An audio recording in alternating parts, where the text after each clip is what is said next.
नमस्कार दोस्तों। काफ़ी दिनों से मैं भी चाह रहा था कि अध्यापक भर्ती परीक्षा L1 और L2 के संबंध में आपसे बात करूं, तो कुछ दिन बुखार के चलते नहीं कर पाया। रीट की पात्रता परीक्षा फरवरी के लास्ट में 27-28 तारीख को हुई।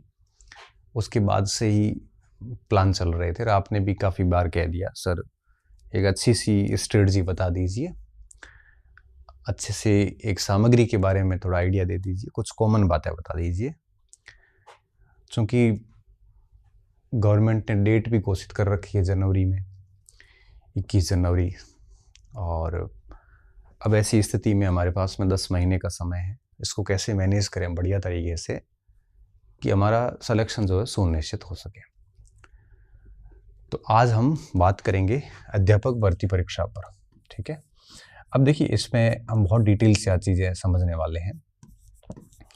अध्यापक भर्ती परीक्षा में 3 बिंदुओं पे हम बात करेंगे।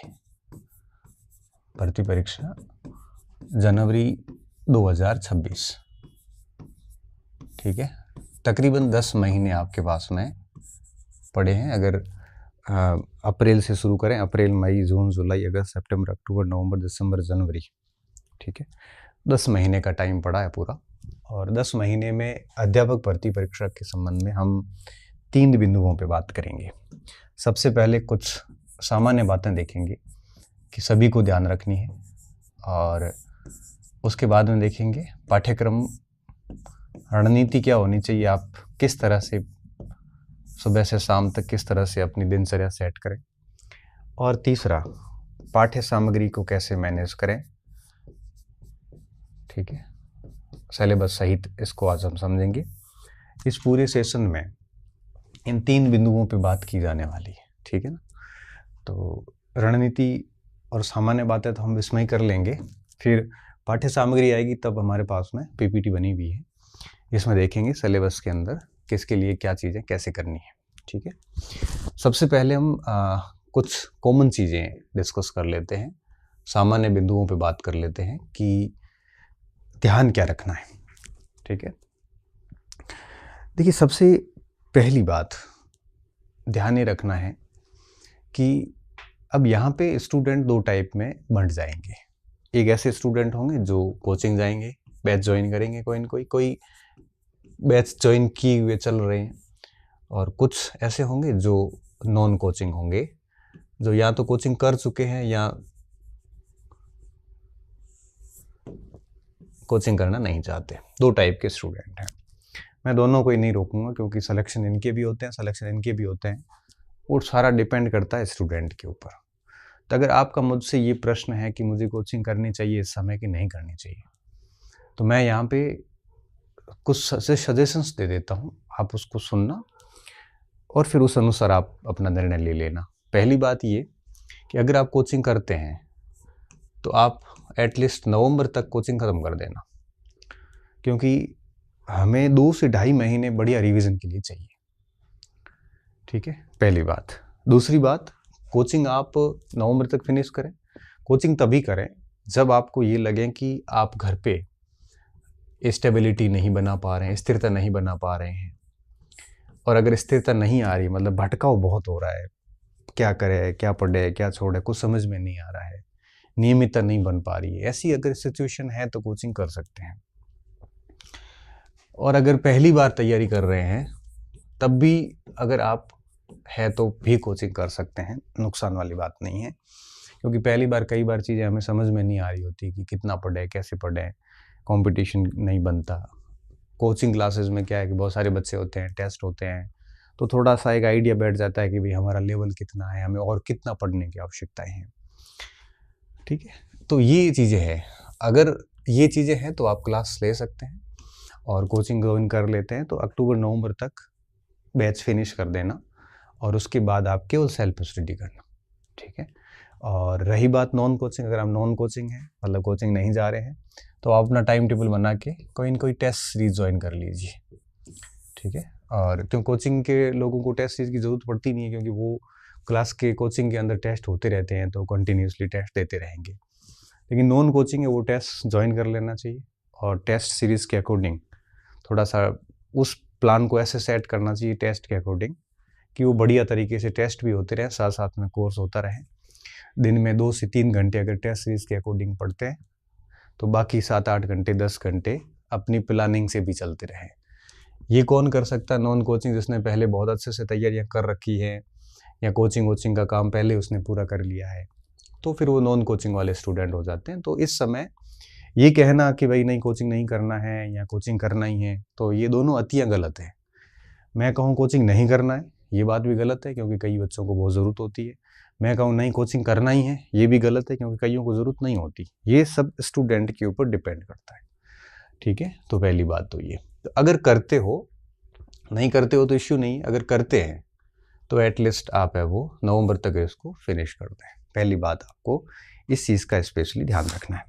दूसरा, अगर आप कोचिंग कर रहे हैं तभी इस समय आपको टेस्ट वेस्ट की आवश्यकता नहीं है क्योंकि कोचिंग क्लासेस में टेस्ट होते रहते हैं, कोई भी कोचिंग हो राजस्थान का। अगर आप कोचिंग नहीं कर रहे हैं तो कोई टेस्ट सीरीज ज्वाइन कर लो और टेस्ट को डेली 2 से 3 घंटे टेस्ट की प्लानिंग को टाइम दीजिए और बाकी टाइम शेष जितना भी समय बचता है वो आप अपनी जो आगे अपन रणनीति पे बात करेंगे उसके अकॉर्डिंग आप आगे तैयारी शुरू कर दीजिए, ताकि 10 महीने बढ़िया तैयारी हो जाएगी तो हमारा सिलेक्शन हो जाएगा। इसके अलावा मटेरियल जो होता है उस पे हम आगे बात करेंगे कि अगर कोचिंग पढ़े हैं तो कोचिंग ने आपको खूब सारा अच्छा मटेरियल दिया होगा, नहीं पढ़े हैं तो आपके पास में नोट्स या किताबें जो भी है आपका अपना मटेरियल होगा, उस पर भी हम आगे वो डिस्कस करने वाले हैं, ठीक है। ये कॉमन बात तो ये थी। दूसरी कॉमन बात ये समसामयिक, इसको हम अक्सर हल्के में लेते हैं, जिसको हमें नहीं लेना चाहिए। इसको आप जनवरी 25 से शुरू कर दीजिए। आप मुझे अब ये मत पूछना कब से शुरू करें, जनवरी 25 से शुरू कर दीजिए और राजस्थान का करंट स्पेशली आपको बढ़िया तैयार करना है। इस हेतु आप क्या कर सकते हो, मंथली मूमल पढ़ सकते हैं, मासिक मूमल जो आती है, साथ में सूजस पत्रिका जो आती है वेबसाइट पे आ जाती है आजकल तो उसको पढ़ सकते हैं। उससे खुद के शॉर्ट नोट्स राजस्थान करंट के बना सकते हैं।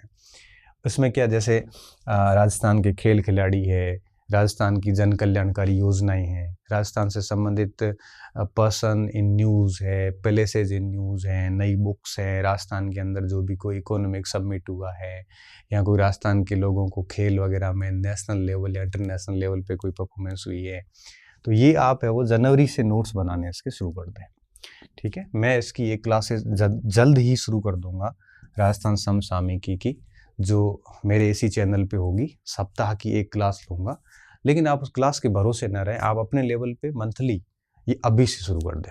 अगर आप इसको लेटली स्टार्ट करते हैं कि नहीं एक साथ लास्ट में देख लेंगे, तो आप करंट में बहुत नुकसान कर जाओगे खुद का, क्योंकि 10-12 सवाल भी आते हैं करंट के, तो आते ही है, तो वो सवाल पूरे सही किए जा सकते हैं अगर आप जनवरी से कंटिन्यूसली करंट अफेयर तैयार करते हैं। और मुझे लगता है कि एक छोटी सी रजिस्टर तैयार कर लेना चाहिए और उसमें राजस्थान के करंट की जो मेन बातें होती हैं उसको शॉर्ट में आप डेली अगर आधा पौना घंटा भी देते हैं तो बढ़िया करंट तैयार हो जाता है। डेली भली मत दो, सप्ताह में एक दिन ही आप दे दो, भली 2 घंटे 2-3 घंटे, तब भी आप करंट अफेयर बढ़िया तैयार किया जा सकता है। तो समसामयिकी को आप है वो अभी से शुरू कर देना, ये काम आप है वो टॉप प्रायोरिटी पे रखना। इसके अलावा जो ज्योग्राफी का मैटर है राजस्थान का, तो वो आपके अभी वही पढ़िए जो 33 जिलों के बेस पे था। तो क्योंकि अभी तक देखो क्षेत्रफल पता नहीं है, बाउंड्री पता नहीं है, और मान लो 41 के बेस पे कोई एक आधा प्रश्न इधर उधर होता है तो कोई बड़ी बात नहीं है, आप आराम से उसको कर लोगे। आप तो नए जिलों में केवल इतना ही ध्यान रखें कौन सा जिला किससे अलग हुआ है, कुल कितने जिले हैं, कौन सा जिला किस संभाग में, इतनी सी बातें याद रख लेना। बाकी वही पुरानी ज्योग्राफी देखनी है और इतिहास वगैरह में तो कोई बड़ा फर्क पड़ता नहीं है, तो दिक्कत वाली बात नहीं है, ठीक है। इसके अलावा RBSC और जो Rajasthan board of secondary education की जो किताबें हैं, क्योंकि इसमें अभी NCERT चल रहा है पूरा, ठीक है, तो इन किताबों को बेस बनाएं। ये बेस बनाना ज़रूरी है क्योंकि इन किताबों से एक बड़ा भाग पेपर का जो है वो पूछ लिया जाता है। देखो ये एक बेसिक सामान्य बात है, तो सभी को ध्यान रखनी है। इसके अलावा अगर आप देखोगे तो कम से कम परीक्षा तक आप 3 से 4 बार बढ़िया सिलेबस भी है वो पूरा करें, और सिलेबस का कोई भी हिस्सा इस भरोसे नहीं छोड़े कि ये मुझे आता नहीं है, ये बाद में कर लूँगा, ये बाद में। कई बार हम क्या गलती करते हैं, हम वही टॉपिक बार-बार पढ़ते रहते हैं जो हमें अच्छे आते हैं। जो नहीं आते उसको अपन इग्नोर करते हैं, करते जाते हैं। लास्ट में ऐसी स्थिति आती है कि हम कुछ भी ठीक से नहीं कर पाते। और अगर आप सिलेबस का एक बड़ा हिस्सा टालते रहोगे ना कि बाद में, तो अंदर कॉन्फिडेंस है ना लूज़ रहेगा। एक ऐसी फीलिंग आएगी जैसे कहीं न कहीं मेरे अंदर बड़ी कमज़ोरी है। तो सिलेबस का एक हिस्सा इस तरह से फॉरवर्ड मत करना कि बाद में करूँगा। जो पोर्शन टफ है अभी आपके लिए, वो आज से शुरू कर दो। जो सिंपल है वो तो आप बाद में भी कर लोगे। जो बेहद टफ है, किसी को जैसे गणित नहीं आती, तो अभी से उस पे लग जाओ। किसी को आईसीटी नहीं आती, उस पे अभी लग जाओ आप, ठीक है? तो 3-4 बार पाठ्यक्रम करें और कोशिश करें 100% ही पाठ्यक्रम देखें इस बार, क्योंकि टाइम खूब पड़ा है और अगर 3-4 बार इसको बढ़िया से तैयार किया जाए तो दिक्कत नहीं है। इसके अलावा आपको एक बिंदु और इसमें ध्यान रखना है, वो ये कि बहुत अधिक गहराई में ना जाए। कई बार हम क्या करते हैं, हम मार्केट का हिस्सा बन जाते हैं। कैसे? कि जैसे मान लो मैं कोई लेखक हूँ, ठीक है? वो मुझे मेरा किताब बेचनी है, तो मैं क्या करूँगा, मैं आरपीएससी के या हाल ही में राजस्थान गवर्नमेंट की परीक्षाओं में कोई ऐसा कठिन सवाल निकाल के लाऊंगा 2-4, जो राजस्थान के किसी बच्चे से वैसे सही होगा नहीं और पढ़ते तब भी नहीं होता। ऐसा सवाल लाऊंगा और उसको मेरे सोशल मीडिया जितने भी हैंडल्स है यूट्यूब वगैरह पे, वो सवाल काट के और मेरे कंटेंट से अगर वो सवाल आया है तो मैं वहाँ से बताऊंगा, देखो मेरी किताब से प्रश्न आया हुआ है या मेरे कोर्स से प्रश्न आया, एक आधा प्रश्न। पूरा पेपर दाए तो दिक्कत नहीं है, एक आधा सवाल ऐसे लाएंगे। अब हम टेंशन में आ जाते हैं, हम फिर करने लगते हैं यार ये बदलता पैटर्न है पता नहीं, तो फिर बच्चा डर जाता है। और बच्चा डरने के बाद क्या करेगा, उस पुस्तक को खरीदेगा। अब उस पुस्तक को खरीदने के बाद में फिर उसका पूरा दिमाग खराब होगा और वो सारे तथ्य भी इतने याद नहीं होते। इसलिए जब सिलेबस बहुत बड़े हो, जैसे अध्यापक में है, तो जब सिलेबस बड़े होते हैं तो गहराई की उम्मीदें नहीं रखी जाती, क्योंकि जितना आप डेप्थ गहराई में जाओगे, अब आपको पता है राजस्थान जीके पूरा है, आईसीटी पूरा है, साइकोलॉजी पूरा है, मेथड्स पूरे हैं, सब्जेक्ट्स टीचिंग सब्जेक्ट्स पूरे हैं और एजुकेशन सिनेरियो पूरा है, आरटीई है, क्या क्या याद करोगे। इतना अधिक डेप्थ में जाने की बिल्कुल आवश्यकता नहीं है। इतना अधिक डेप्थ में जाने से आपके कई सारे पोर्शन छूट जाएंगे। इससे बेहतर है कि इसको बेहद ही सिंपल तरीके से पढ़िए। 10वीं 12वीं तक का लेवल बहुत होता है, L1 के लिए 10वीं तक का, L2 के लिए 12वीं तक का। इससे ज़्यादा बाल की खाल निकालने से अल्टीमेटली लॉस आपको है, क्योंकि किसी भी विषय का अंत नहीं। अगर आप सोचते हो कि हम पूरा याद कर लेंगे, पूरा कभी होता ही नहीं किसी चीज़ का। आपको मैं फंसा सकता हूँ, मुझे कोई और फंसा सकता है, उसको कोई और फंसा सकता है, क्योंकि अंत नहीं है, अंत बिल्कुल नहीं है। मतलब चीज़ें असीमित हैं। इसलिए गहराई में ना जाके एक बेस बना दें कि भाई हमारे इस पाठ्य वस्तु में जितना है उतना हम पढ़ लेंगे, बस। ऐसा नहीं होगी इसमें थोड़ा कम, मैं थोड़ा और 2 किताबें ला के पढ़ता हूँ, थोड़ा और ये प्रश्न पता नहीं कहाँ से आ गया है, मैं और किताबें लाऊंगा। इस और के चक्कर में आप फेल हो जाएंगे। कोशिश करिए, इतना ज़्यादा आपको गहराई में जाने की आवश्यकता बिल्कुल भी नहीं है, ठीक है?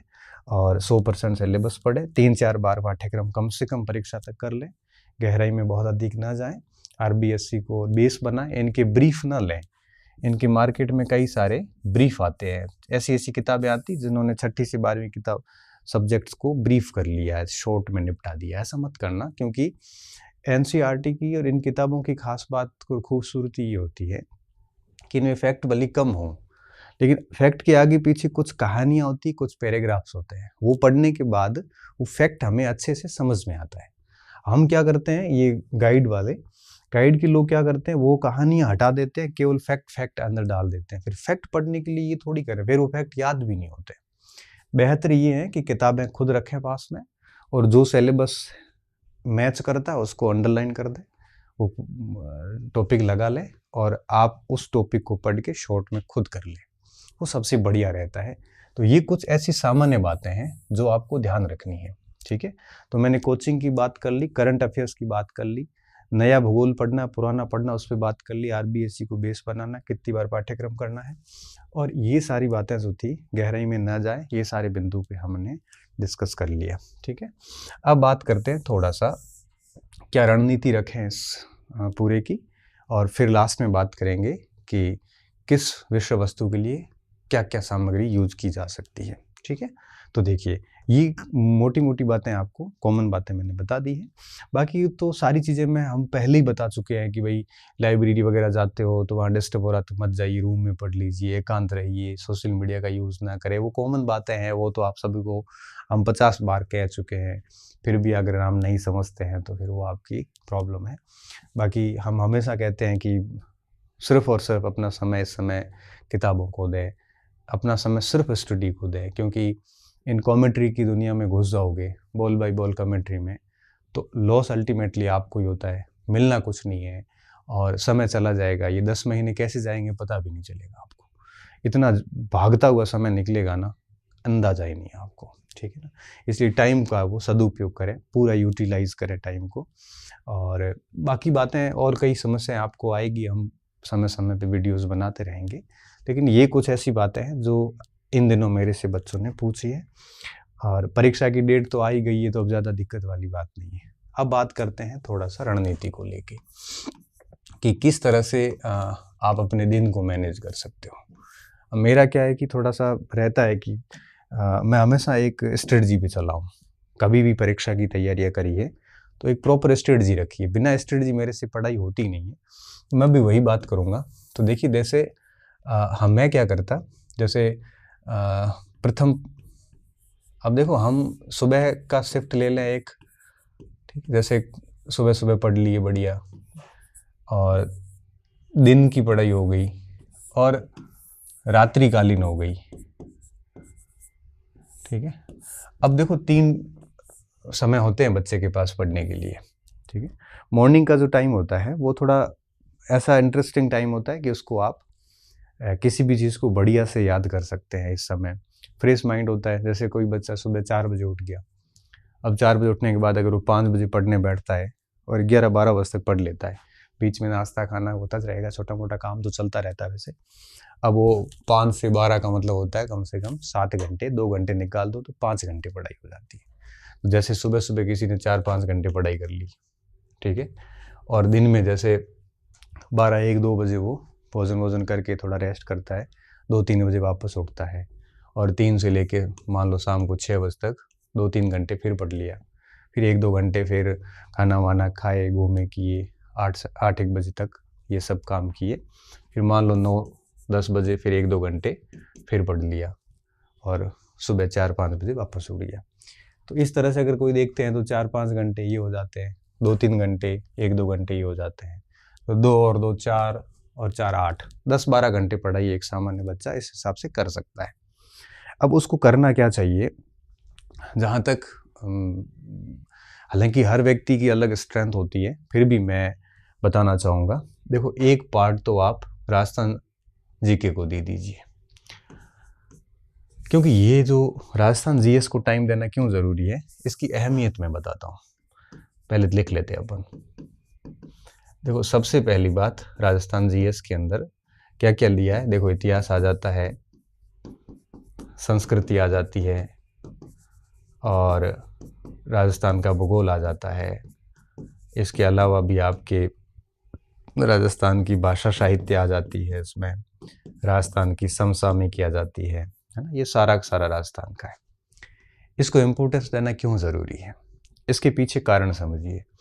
अब पूरा पेपर होता है 300 अंकों का, ठीक है। अब 300 अंकों में से अगर अपन L1 की बात करें तो L1 वाले के लिए राजस्थान जीके का जो रोल है वो लगभग 160 प्लस का है, लगभग 160 प्लस अंकों का है, 50% से अधिक ये है। और अगर L2 की बात करें तो L2 में थोड़ा सा कम है। कम क्यों है, क्योंकि जैसे 100 की जगह 80 हो जाता है, और फिर उधर आपके थोड़ा सा 50 के हिसाब से हो जाता है। तो लगभग आपके यूँ कहिए कि इसमें भी 130 के आसपास का रोल L2 में भी आ जाता है, ठीक है। तो ये कोई कम रोल नहीं है, ये ज़बरदस्त रोल है राजस्थान जीके का। अब आप देखिए, अगर आपका सुबह सुबह के 4-5 घंटे का जो टाइम है, उसमें अगर ये सारा राजस्थान का आप राजस्थान के अंदर राजनीति विज्ञान भी आ जाती है, सारा आता है राजस्थान अध्ययन। राजस्थान अध्ययन का मतलब है सब उसमें। तो मॉर्निंग में अगर आप बहुत बढ़िया से राजस्थान जी के पढ़ते हैं तो इसका मतलब क्या हुआ, मतलब ये हुआ कि 12 बजे तक आपकी हर दिन 50% से अधिक तैयारी हो गई, क्योंकि 150 का तो रहता ही है राजस्थान जी के। अब आप सोचिए कि सुबह 12 बजे तक आपकी भर्ती परीक्षा जिसकी आप तैयारी कर रहे हैं उसकी आधी तैयारी आप कर चुके हैं। इससे बढ़िया क्या हो सकता है कि, क्योंकि जनरली हम मित्रों से भी मिलते हैं ना, तो सारा काम 12 बजे के बाद ही होता है, 12 बजे से पहले जनरली पढ़ाई करते हैं। तो 50% तैयारी अगर आप सुबह सुबह ही कर लेते हैं, और ये ऐसा पोर्शन है जहाँ से आप बच्चे 80 से 90% सवाल भी राजस्थान जीके के सही कर लेते हैं। ठीक है, तो आगे इनकी किताबें क्या रखनी है वो अपन पाठ्य वस्तु में बात करेंगे। तो मॉर्निंग में आप पूरे राजस्थान जीके को भरपूर समय दे दीजिए, कोई दिक्कत वाली बात नहीं है। ठीक है, अब बात करते हैं दिन में क्या करना है। दिन में आप क्या कर सकते हैं, विद्यालय विषय रख सकते हैं। ठीक है, विद्यालय विषय को देख लो। अब देखो, विद्यालय विषय के अंदर दो चीजें हैं। अगर आप L1 की बात करोगे तो आपको पता है कि 5 विद्यालय विषय है, गणित, विज्ञान, हिंदी, इंग्लिश और आपके पर्यावरण L1 में, और L2 के अंदर अलग से स्थिति रहेगी। 5 है और टोटल एक विद्यालय विषय 18 अंक का है। ठीक है, अब आप क्या कर सकते हो, आप जो 10 अंक का है विद्यालय विषय, क्योंकि विद्यालय विषय 10 + 8 का रहेगा। 10 + 8 का क्या, 10 का आपके रहेगा टीचिंग मेथड रहेगा 8 नंबर का, और 10 नंबर का उसमें आपका विद्यालय विषय का ज्ञान रहता है। तो जैसे 50 नंबर का ये रह गया, 50 अंक का विद्यालय विषय है। 40 अंक का जो है वो विद्यालय विषय की टीचिंग मेथड है, उसको अपन रात्रि में बढ़िया देख सकते हैं। अगर L2 की बात करें तो अगर आप मेथड को छोड़ें तो विद्यालय विषय है लगभग 120 अंकों का। ठीक है, अब आप दिन में जैसे 11-12 बजे तक ये पढ़ाई कर ली, फिर 3 से लेकर 6 तक 2.5 से 3 घंटे की बढ़िया दिन की एक शिफ्ट निकलती है, मिनिमम 3 घंटे की निकल सकती है, कई बच्चे 4 घंटे की भी कर सकते हैं। तो 3 से 4 घंटे की एक शिफ्ट विद्यालय विषय को दी जा सकती है। L2 वालों को तो देनी ही चाहिए, और जो L1 के लोग हैं वो 50 + 40 करके 90 नंबर का काम कर लेते हैं। अब अगर आप दिन में अच्छा शिफ्ट एक विद्यालय विषय को देते हैं, तो अगर L2 के हैं तो 120 का हो जाता है, L1 के हैं तो 90 का ही हो जाता है। मतलब 2 शिफ्ट में आपने 160 + 90 250 का काम कर लिया 300 में से डेली। अब आप अगर रात को नहीं भी पढ़ते हैं ना, तब भी आप ये 2 काम कर चुके हैं। अब इसमें करना कैसे है, 5 है, एक कर लीजिए, रैंडम उठा सकते हो, 2 उठा सकते हो, डेली 2 कर सकते हो। जैसे विज्ञान कर लिया आपने, विज्ञान 5-7 दिन 10 दिन में पूरा कर लिया, फिर 2-4-5 दिन दूसरा सब्जेक्ट गणित कर लो, फिर 1-2-5 दिन हिंदी कर लो, फिर 2-5 दिन सामाजिक पर्यावरण, से रैंडम घुमाते रहो। ऐसा नहीं हो विद्यालय विषय में एक लेके बैठ जाओ। सबसे बढ़िया तरीका ये होता है, अगर आप L2 के हैं और जैसे मान लो सामाजिक के हैं, तो आप पहले जैसे इतिहास पढ़ लिया थोड़े दिन तक, इतिहास को मोटा मोटा पूरा कर लिया, फिर भूगोल कर लिया, फिर इकोनॉमिक्स कर लिया, फिर पॉलिटिकल साइंस कर लिया, फिर वापस उसको ऐसे घुमाते रहो। तो दिन में आप विद्यालय विषय को टाइम दे दो। ठीक है, इन दोनों के बीच में आप 1-1.5 घंटे आराम से रेस्ट भी कर सकते हैं, कोई दिक्कत वाली बात नहीं है। अब रात्रि में 1-2 घंटे पढ़ने का समय शेष बच गया आपके पास। इस समय आप क्या करो, मनोविज्ञान देख लो, मनोविज्ञान और ICT। ये क्यों रात्रि में, रात्रि में इसलिए कि ये एक ऐसा पोर्शन है जो बच्चों ने खूब पढ़ रखा है, क्योंकि रीट पात्रता में भी पढ़ा है, इतना ज़्यादा है नहीं, यहाँ आप सो भी जाते हैं तब भी दिक्कत नहीं। आप इसमें यूं भी कर सकते हैं कि मनोविज्ञान और ICT रात को पढ़ लिए और इसके साथ में मेथड्स देख लिए सारे। ये जो 40 अंक के मेथड है ना, वो यहाँ मान लो कर लिए, इस जगह पे कर लिए। अब यहाँ पे 120 अंक की सामाजिक आती है ना, तो 20 के मेथड आते हैं, तो 140 नंबर का सब्जेक्ट L2 में हो जाता है। तो 20 के मेथड जैसे इधर ले लिए, विधियाँ, शिक्षण विधियाँ।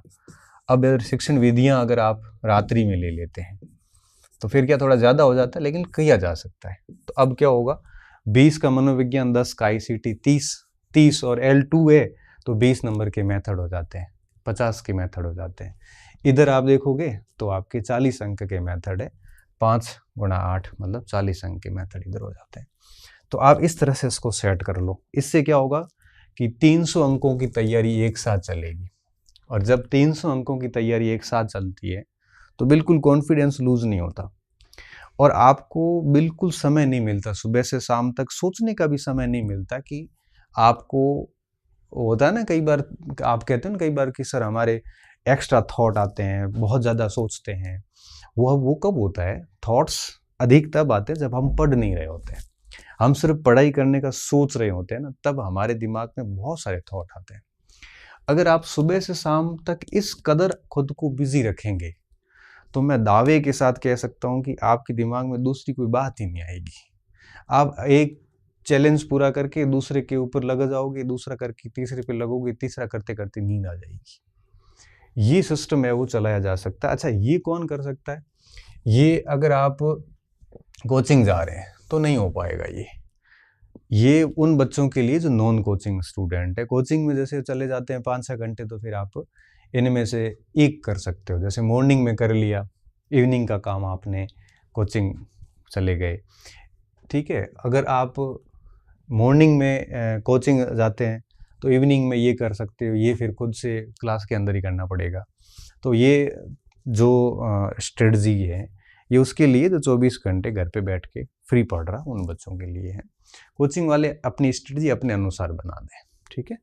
तो अब देखिए, तो अब आप में रणनीति में कोई दिक्कत, देखो मैंने कुछ बेसिक्स बातें पहले बता दी, कंटेंट वगैरह चेंज नहीं करना है, सामान्य सामग्री रखनी है, उसके बारे में अपन आगे और बात करेंगे।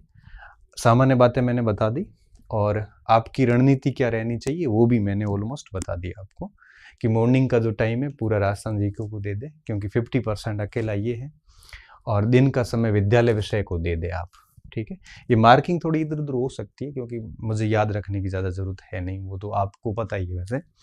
और रात्रि का समय मनोविज्ञान और आईसीटी जैसे सब्जेक्ट्स और विधियों को दिया जा सकता है, और दिन में विद्यालय विषय, और शाम को ये। अगर आपको लगता है कि आपका राजस्थान जीके बहुत साउंड है तो ऐसी स्थिति में आप इसको दिन में करके इसको भी मॉर्निंग में कर सकते हो। अब मॉर्निंग में आप वही विषय करें जो आपका थोड़ा कमज़ोर है, जिसका रोल बहुत अधिक है। अब ये आपके ऊपर है कि आप मॉर्निंग में कौन सा करते हैं और दिन में कौन सा करते हैं। रात को तो यही ठीक है क्योंकि बहुत अधिक रोल नहीं है, और अगर मान लो नहीं भी पढ़ पाए 1-2 दिन तो भी कोई फ़र्क नहीं पड़ता, लेकिन इधर अगर आप नहीं पढ़ते हो तो बहुत फ़र्क पड़ेगा, ठीक है। तो मॉर्निंग से लेके रात्रि तक इस तरह का शेड्यूल सेट कर दें, और इसमें भी क्या करना, रैंडम करना। जैसे मान लो इतिहास पढ़ लिया, डेली आप 5-6 घंटे 4-5 घंटे पढ़ते हैं, तो मुझे लगता है इतिहास भी 15 दिन में निपट जाता है। ऐसे एक एक सबको निपटाते जाओ, फिर वापस रैंडम घुमाते जाओ। और मैंने कहा ना, मैक्सिमम आप वैसे भी सिलेबस 3-4 बार ही कर पाओगे, तो 3-4 बार सिलेबस करने के लिए ये रणनीति अपनाते हैं तो 3-4 बार सिलेबस हंसते हंसते हो जाएगा, और साथ में अभ्यास भी करते रहें। क्योंकि जैसे कई बार 10 सीख बजते बजते आप थक गए, मूड नहीं है, तो 1-2 घंटे आप दिशा की बुकलेट वगैरह कोई ली और उसके प्रश्नों का अभ्यास करना शुरू कर दिया, ठीक है ना। तो ऐसे बीच में आप जब भी थकते हैं तो आप पुराने पेपर्स की प्रैक्टिस कर सकते हो। यहाँ पे भी पॉसिबल है, यहाँ पे भी पॉसिबल है, ठीक है। तो ये 2 बातें हमने कर ली, सामान्य बात हो गई, रणनीति हो गई। अब हम बात करेंगे कि क्या पाठ्य सामग्री यूज की जा सकती है। तो मैं एक बार फिर बता देता हूँ आपको कि पाठ्य वस्तु जो है वो आप बहुत अधिक, आपको गहराई में जाने की आवश्यकता नहीं है। मैं थोड़ा सा एक बार पाठ्य सामग्री पे भी मैं बात अलग से कर लेता हूँ सामान्य तौर पे, और उसके बाद आप है वो देख लेना अपने हिसाब से। मैं मेरी तरफ से एक एक चीज़ बता दूंगा आपको, फिर आपको जो बेस्ट लगे वो आप फॉलो कर लेना। पाठ्य सामग्री, पहली चीज़ गहराई में न जाए, मैं फिर कह रहा हूँ, ठीक है। दूसरी बात, सीमित सामग्री रखें।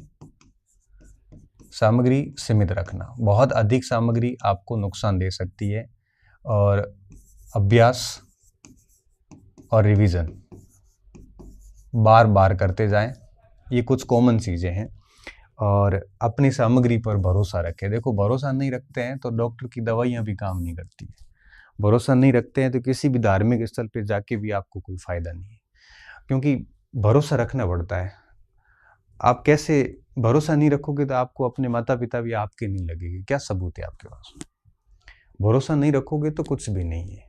बिना भरोसे के ना तो शिक्षक काम का है, बिना भरोसे के ना आपकी किताबें काम की है, बिना भरोसे के कुछ भी काम का नहीं, बिना भरोसे के खुद व्यक्ति भी खुद के काम का नहीं आता।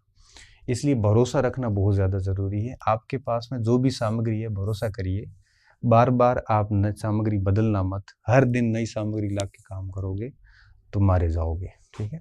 आरबीएससी को राजस्थान बोर्ड के अंदर जो किताबें चल रही है अभी, किसकी चल रही है? एनसीईआरटी। अब ये प्रश्न मेरे से कई बच्चे पूछते हैं, मेरा माथा खराब हो जाता है कि सर एनसीईआरटी पढ़ेगा आरबीएससी पढ़े। लो भाई, आरबीएससी में भी एनसीईआरटी चल रहा है ऑलमोस्ट, तो एक ही बात है, पढ़ो तो सही आप कुछ। ठीक है।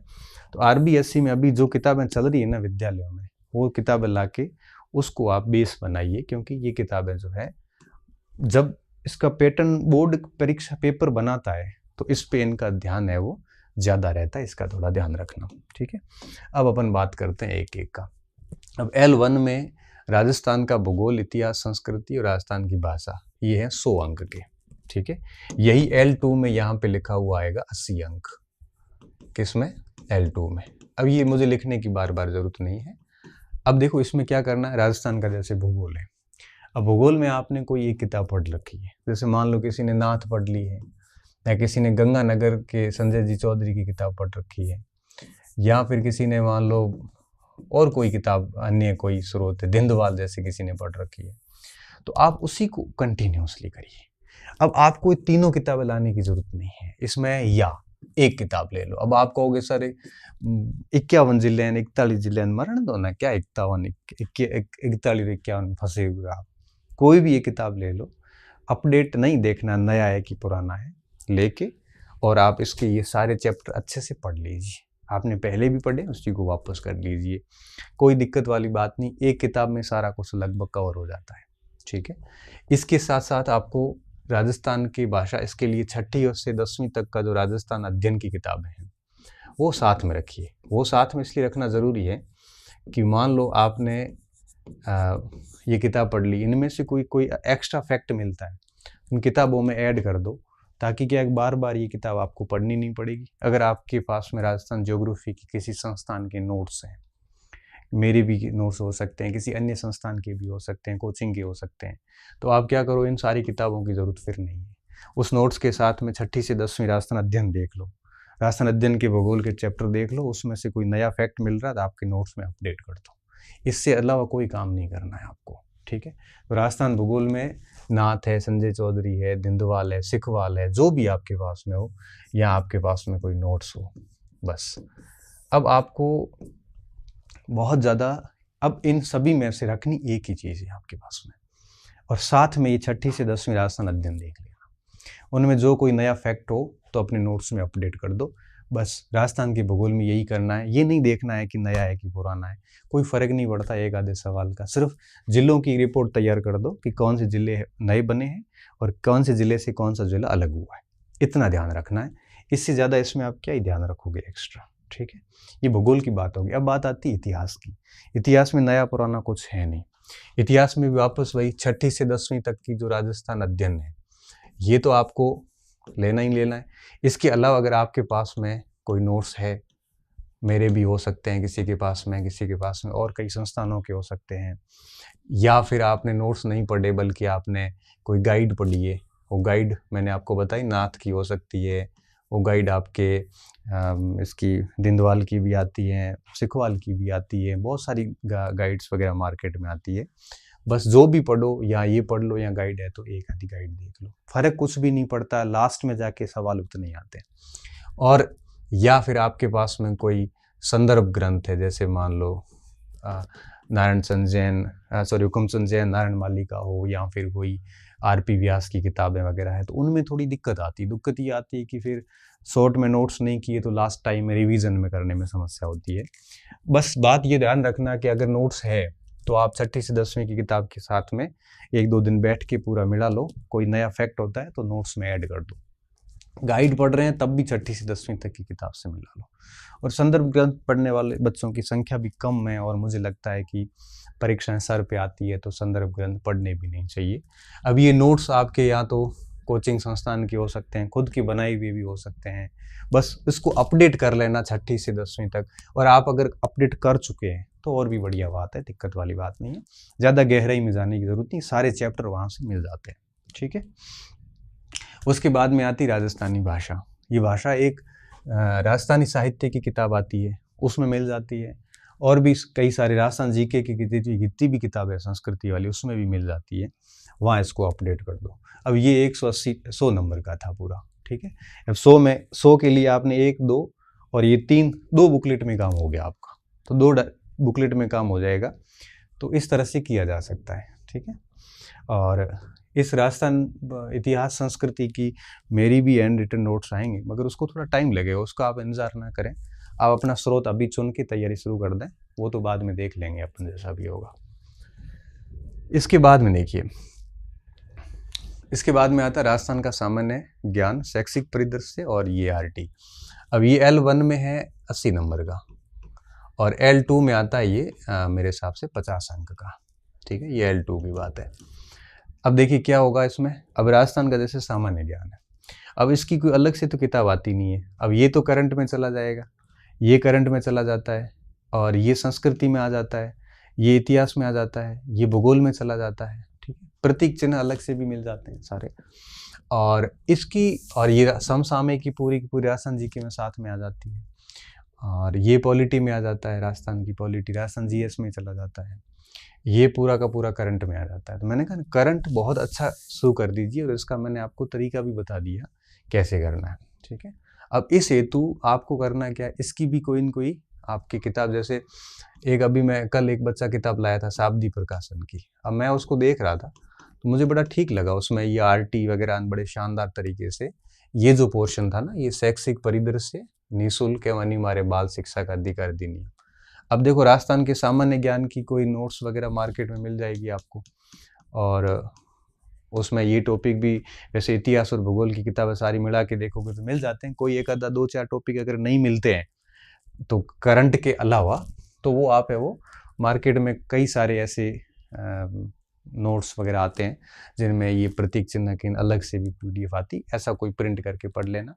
और जैसे शाब्दी प्रकाशन को मैं देख रहा था कल, तो उसमें मेरे को अब ये लेखक वगैरह मैंने उसमें नहीं देखा इतना, मुझे वो प्रकाशन का नाम ही याद रहा, बच्चा लेके आया था कि सर कैसी पढ़ूं कि नहीं पढ़ूं, तो उसमें मुझे शैक्षिक परिदृश्य और ये आरटी बड़ा शानदार तरीके से लिखा हुआ, छोटी सी पुस्तक और सारी चीज़ें उसमें डाली हुई थी।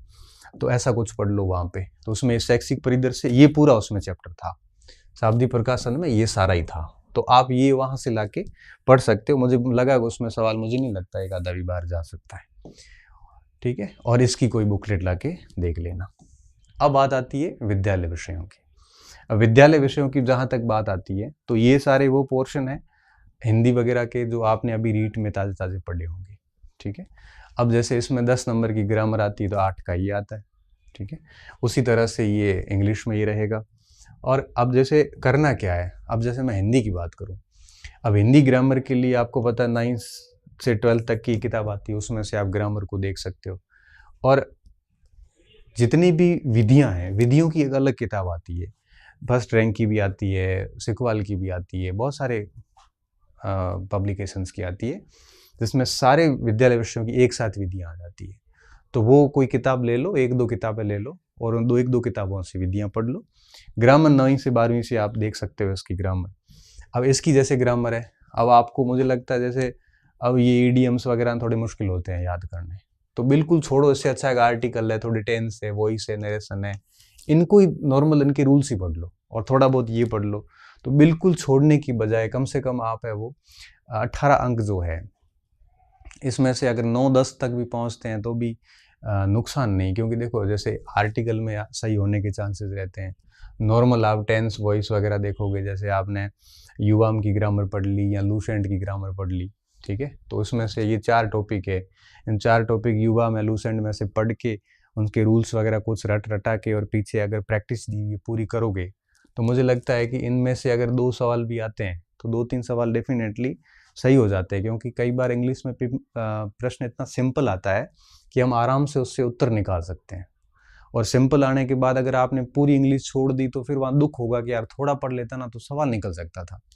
ऐसे कर लो। और यहाँ पे किसी के नोट्स मैंने कह दिया कि इंग्लिश के तो विधियों की एक ही किताब को हिला के सारी विधियाँ एक साथ ही पढ़ लो आप, ठीक है।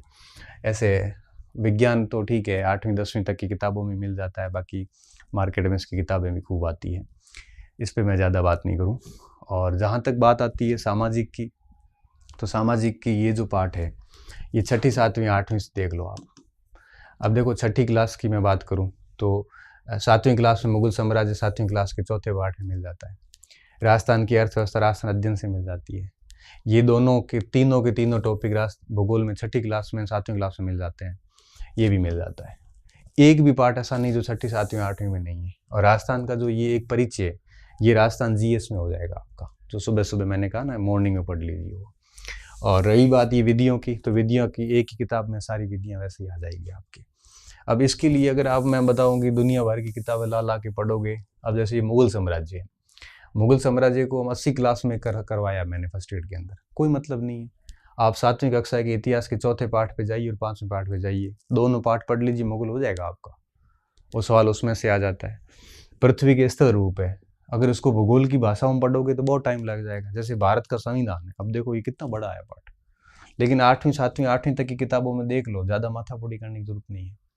तो इस पूरे को 6ठी 7वीं 8वीं की जो राजस्थान अध्ययन है 10वीं तक की, वो ये राजस्थान अध्ययन 5 साल की, ये 500 कक्षाओं की देख लो।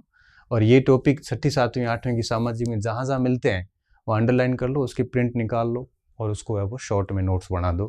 तो यहाँ से भी सवाल गलत नहीं होना चाहिए हमारा, ठीक है। और फिर मनोविज्ञान, इसमें मुझे ज़्यादा बताने की आवश्यकता नहीं है।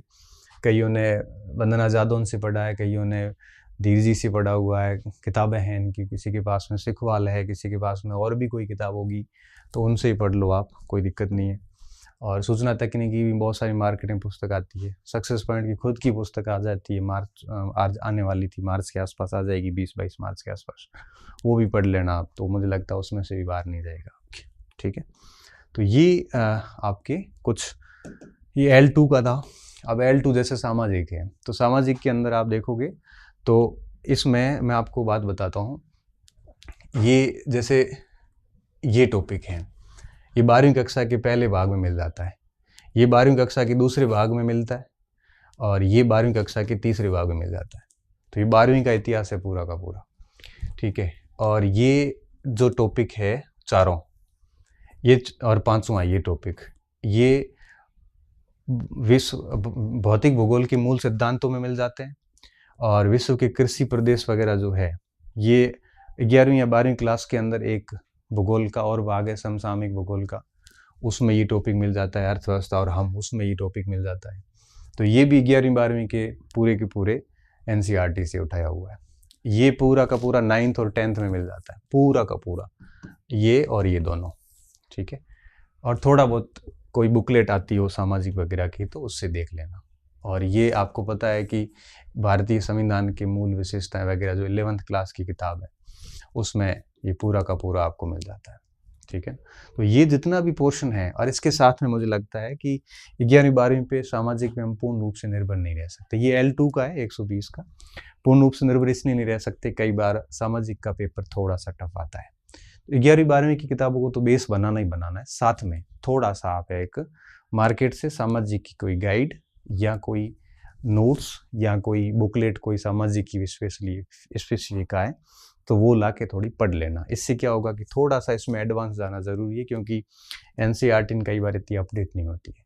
बुकलेट के साथ साथ में NCERT को भी पढ़ लेना तो दिक्कत वाली बात नहीं है, बड़े आराम से चीज़ें हो जाती है। क्योंकि जैसे इकोनॉमिक्स का जो मैटर है इसमें यहाँ बहुत कम लिखा हुआ है 9th और 10th में, तो थोड़ी सी एडवांस कोई गाइड वगैरह ला के पढ़ोगे तो थोड़ा सा अच्छे फैक्ट और कुछ मिल जाएंगे, ठीक है। ये ऐसे किया जा सकता है।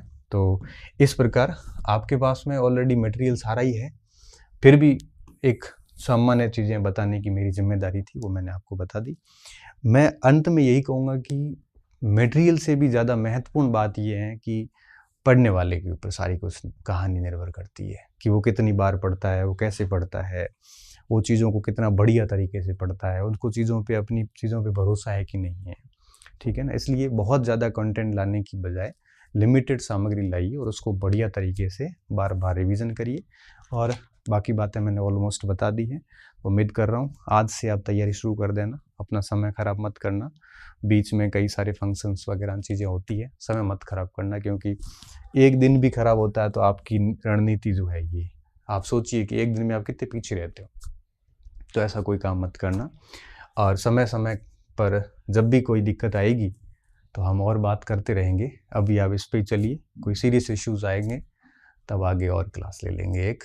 और अभी आपको इस भरोसे छोड़ के जा रहा हूँ कि 3-1 महीने वापस मैं रीट को लेके सॉरी अध्यापक मुख्य परीक्षा को लेके बात नहीं करूँगा। और इन 3 महीनों में मैं उम्मीद करता हूँ कि एक बार आप ये कोर्स पूरा कर लोगे। 3 महीनों में एक बार तो कर ही लोगे, इतनी उम्मीद के साथ और टारगेट दे के आपको जा रहा हूँ कि 3 महीने आप मेरे इस बताए हुए रूटीन पे चलोगे। और 3 महीने बाद जब मिलूँगा तब आप मुझे कहना, सर आपने जो टाइम टेबल बताया था हम 3 महीने से उसी टाइम टेबल के अनुरूप चल रहे हैं। उसके बाद हम आगे और बढ़िया तरीके से बात करेंगे, ठीक है। बहुत बहुत धन्यवाद विद्यार्थियों, अच्छे रहिए, मस्त रहिए और पढ़ते रहिए।